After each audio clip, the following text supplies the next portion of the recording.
Este proceso de autorregulación emocional, ¿cierto? Que como vemos ahí, algunos lo han comparado con una habilidad muy especial de equilibrista, ¿cierto? Estar sobre una cuerda floja caminando, que tal como aparece ahí nos produce un vértigo, no queremos caernos en ninguno de los lados, ¿cierto? La cuerda es muy delgada y nuestros pies tienen que estar muy bien situados. Ese equilibrio precario a veces es el que nos cuesta un poquitito. Y sobre eso quería conversar, sobre estas temáticas de autorregulación emocional. Nos han hablado de esta triada, que es muy cierta, que es muy real, ¿cierto? Es muy cotidiana, la relación entre el pienso, siento, actúo.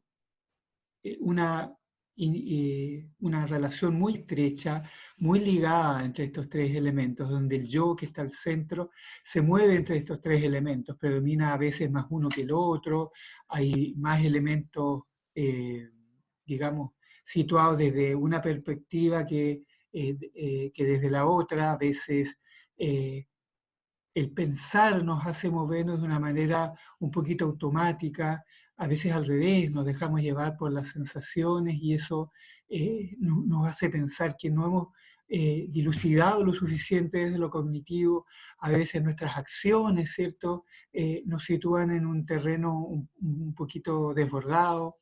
En fin, esa relación que es tremendamente potente nos lleva a plantearnos un modelo un poquitito más complejo, ¿cierto? Que es el de la emoción. La emoción, como desde una mirada multidimensional, tiene que ver con la coexistencia de varios elementos. El primero de ellos es el sentimiento, o el componente más bien subjetivo, la emoción propiamente tal, que implica igual cierta actividad cognitiva. El sentimiento ya es a esta emoción ponerle ciertos elementos racionales. La activación del cuerpo, ¿cierto? El cuerpo nos está avisando algunas cosas. Entonces hay una activación hormonal, nerviosa, del sistema nervioso autónomo, que prepara y regula el cuerpo para la acción. Eso también hay que reconocerlo, ¿ya? Un propósito, ¿cierto? Que el aspecto motivacional de la emoción. Según cuál sea la emoción que esté brotando, que esté surgiendo, nos vamos a acercar o a alejar de un cierto objeto o de un cierto motivo. Por supuesto que hay emociones que nos alejan, como el enojo, como el miedo, y hay otras emociones que nos acercan, como la alegría, como la plenitud. Entonces eso es el propósito. Y la expresión social, ¿cierto? Que es el aspecto más comunicacional de la emoción. Todo lo que los demás pueden notar a simple vista, ¿ya? Como por ejemplo la expresión facial. Te pido que mire ese modelo, ¿cierto? Que ahí aparece, donde al centro tenemos la emoción y están estos elementos ligados, ¿cierto? El sentimiento, que es la experiencia netamente subjetiva, la activación fisiológica que se va a ver reflejada en respuestas motoras, la expresión social, ¿cierto? Que tiene que ver con cómo nos relacionamos con otros a partir de las emociones. Hay expresiones faciales, expresiones verbales, ciertos movimientos, cierta proxemia que nos va a estar delatando en la emoción. Y un propósito, ¿cierto? Como decíamos anteriormente, un aspecto motivacional. La emoción nos va a acercar o alejar de un objeto, de un sujeto, de una circunstancia. Y esto va a redundar nuevamente sobre el sentimiento, incrementándolo o modificándolo, y se vuelve a iniciar este elemento, que se hace aún más permanente, como lo dice el modelo abajo, cuando el evento se vuelve significativo. Aquellas cosas que no son triviales hacen que esto transcurra muy rápido, pero aquellas cosas que no son más significativas hacen que este círculo se haga más pesado y demore más en transitar de un elemento al otro.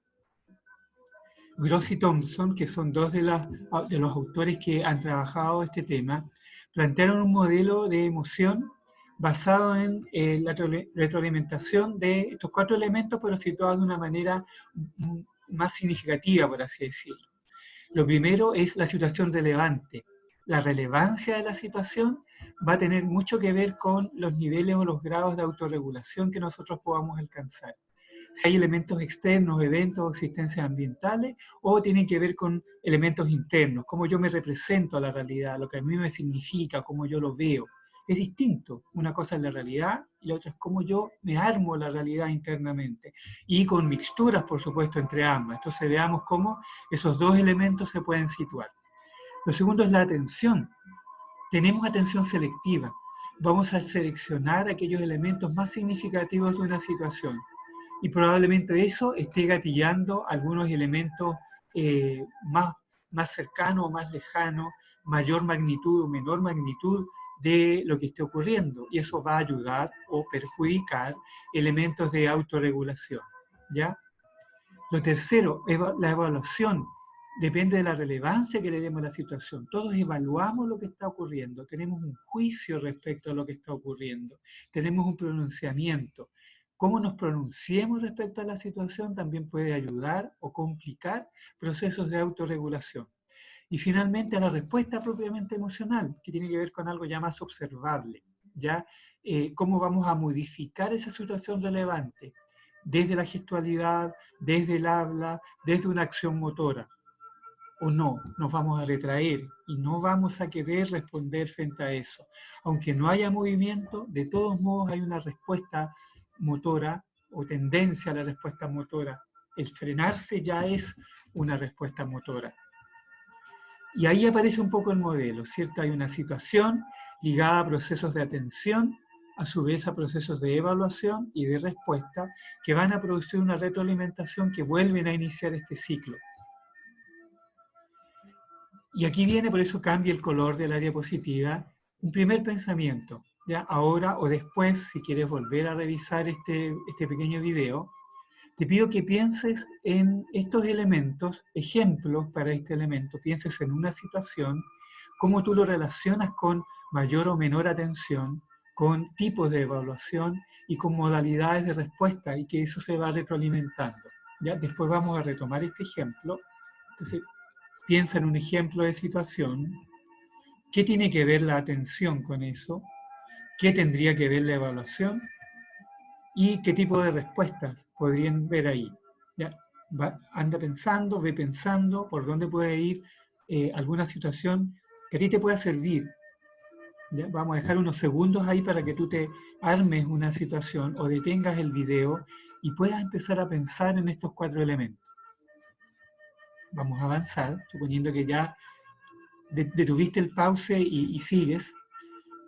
Vamos ahora a aplicar esto, que esa es la idea de esta pequeña cápsula, ¿cierto? Que en último término la autorregulación es un ejercicio cognitivo, ¿ya? Gross y Jones nos planteaban que para regular la emoción hay que partir de 2 mecanismos, eso es lo que vamos a aplicar ahora.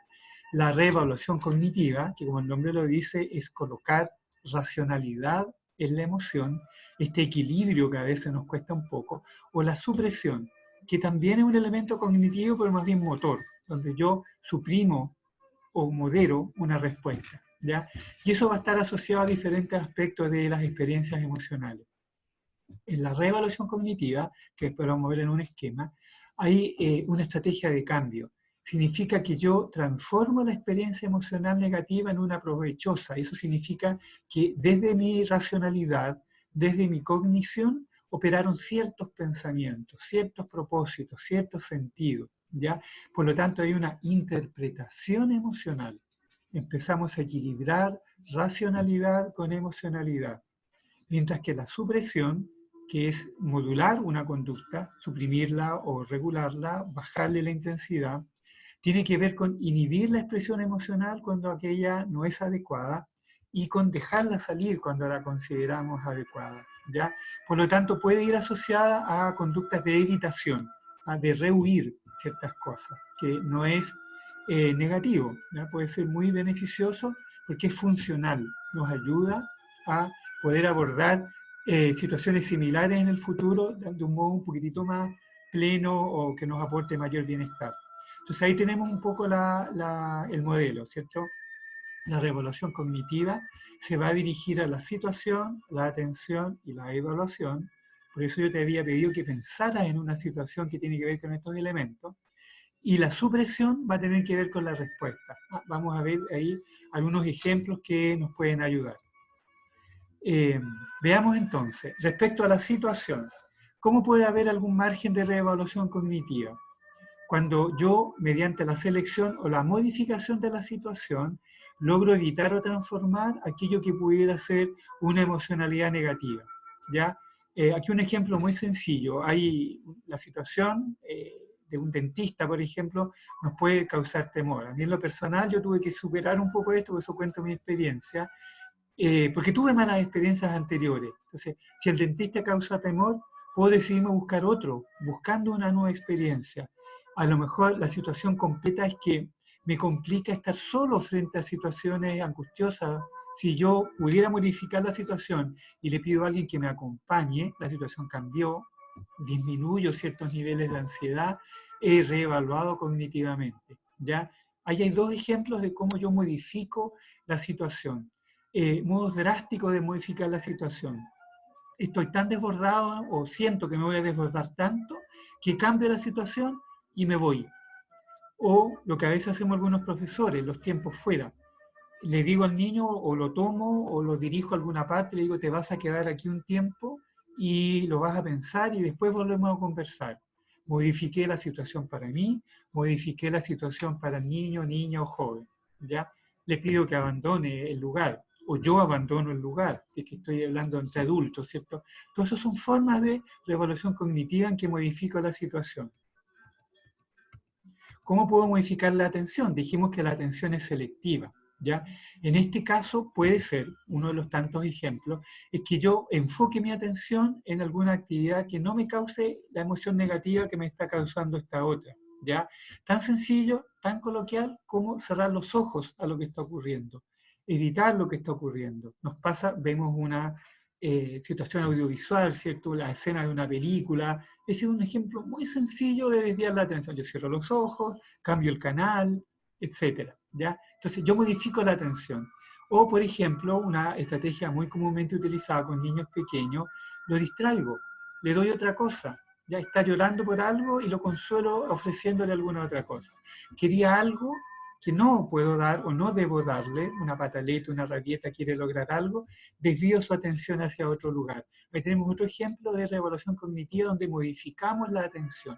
Nosotros como adultos también podemos modificar la atención. Haciendo otra cosa, la situación se puso tensa, me pongo a hacer otra cosa que me tranquilice. Ahí modificamos la atención. Estoy preocupado, las preocupaciones son típicas acá en este ejemplo. La preocupación significa estar prestando atención a una situación X. Anticiparnos a lo que va a ocurrir produce preocupación. Estoy prestando mi atención a lo que vendrá. ¿Qué tal si presto atención a lo que está? En vez de preocuparme, me ocupo de otra cosa. Ahí tenemos un ejemplo de modificación de la atención. Me pongo a hacer algo que me gusta, me distraigo un ratito, digo, voy a volver a pensar en eso que me preocupa, pero después de haberme distraído un poco. Ahí tenemos un ejemplo. Ahora, ¿cómo incidimos sobre la evaluación? Dijimos que tiene que ver con cómo nosotros juzgamos, evaluamos, le damos un significado a las situaciones. Y eso es netamente cognitivo, ¿ya? Eh, Probablemente no es lo que ocurre el problema, es lo que a nosotros nos pasa con lo que ocurre el problema. ¿Podríamos modificar eso? Hay una serie de estrategias de modificación cognitiva, de eliminación de pensamientos catastróficos, de reestructuración de distorsiones cognitivas, ¿cierto? Digo, no puedo, pero ¿y qué tal si lo voy a intentar de todos modos? Me produce angustia, ya, pero ¿qué tal si le pido ayuda a alguien? Empiezo a evaluar la situación de un modo diferente. No es tan terrible si lo hago con otra persona, no es tan terrible si lo comparto, etc. Ahí hay elementos de evaluación. Y finalmente vamos a llegar al otro tipo, todo esto era reevaluación cognitiva, como aparece ahí en el modelo. Ahora me voy a acercar al último tipo, que es la supresión modular, que es la más desgastante. Por eso hemos visto las anteriores, ojalá pudiéramos responder desde las anteriores, porque tiene que ver con suprimir la respuesta, modular la respuesta. Modular es un término técnico para decir, por ejemplo, cuando yo me muerdo, me contengo, cuento hasta 10, en ese momento ayuda, pero significó un gasto de energía interno que si vuelve a ocurrir y vuelve a ocurrir, ya no va a ser posible operar desde la supresión y voy a estallar o voy a salir o me voy a angustiar o me voy a poner a llorar. Por eso es complejo llegar acá, pero no es malo llegar acá. O sea, hay que detener de repente ciertas acciones, ¿ya? Por ejemplo, conductas violentas. Alguien me agrede verbalmente, yo tiendo a agredirlo físicamente, ahí opera la supresión, ojalá o bien no. Gasté energía, todos lo sabemos, ¿cierto? El estado anímico con el que yo quedo después de eso me revela lo complejo que es el mecanismo modular de supresión. Por eso ojalá podamos operar desde antes, pero si es necesario ocuparlo, lo ocupo. Pero sé que estoy gastando mucha energía, por lo tanto, lo más adulto y lo más racional es pensar que después de esto yo me voy a tener que tomar un tiempo para recuperarme. Sucesivos estrés seguidos van a ir invalidando este mecanismo de supresión. Ya eso es importante tenerlo claro. Caemos en situaciones permanentes de inestabilidad emocional cuando nos hemos autoexigido solo desde la supresión, solo desde el modular respuesta. Porque quizás no hemos desarrollado las herramientas anteriores que nos ayuden a no estar llegando siempre a este momento. Por ejemplo, podríamos haber hablado antes con esa persona y no esperar a que la situación estalle por repetición. ¿Por qué la primera vez no le dije algo? ¿Por qué no modifiqué la situación? ¿Por qué no presté atención selectiva? ¿Por qué no evalué de otra manera la situación? Eso nos está hablando del desgaste que puede producir esta situación. Y volvemos a una diapositiva color amarillo, que es la tareita, recobrar la tarea. ¿Ya? ¿Te acuerdas que yo te había pedido que pensaras anteriormente en una situación? ¿Qué tal si ahora la ves desde estos dos mecanismos? Desde la reevaluación cognitiva o desde la supresión. Piensa en esa situación. ¿La puedes modificar?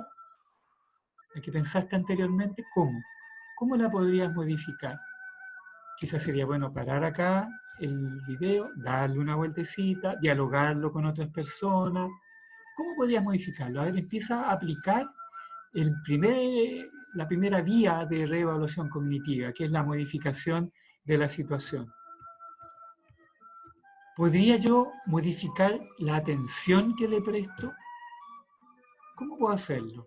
Ante esa misma situación que tú has recreado o reelaborado, la estamos reelaborando. ¿Cómo puedo modificar la atención? La evaluación, lo que a mí me significa la situación, ¿lo puedo modificar? ¿Puedo transformar? ¿Puedo elaborar esa evaluación que he hecho de la situación? ¿Podría ser que la vea de otro modo, que me signifique otra cosa, que la reestructure de otro modo? Si no has podido hacerlo, ¿cómo podría operar un mecanismo de supresión para que la respuesta, que puede ser no deseable, no la estés emitiendo, no esté surgiendo una respuesta que sea inadecuada, que te haga sentirte avergonzado o avergonzada, teniendo que pedir disculpas? No es malo pedir disculpas, pero ¿qué tal si empezamos a disminuir un poco la frecuencia con la que eso va ocurriendo? Tiene que ver con operar desde los elementos anteriores. ¿Ya? Entonces, ojalá vayas pensando en tu mismo ejemplo o en otro para ir viendo cómo estos mecanismos pueden operar. Ya antes hemos visto algunos ejemplos, yo puse algunos ejemplos muy sencillos, quizás tú tengas que elaborar cosas más complejas, pero es bueno ponerse esa tarea. ¿Ya? Y finalmente llegar a esto, ¿cierto? ¿Cómo transitamos de la situación de la imagen de la izquierda a la imagen de la derecha?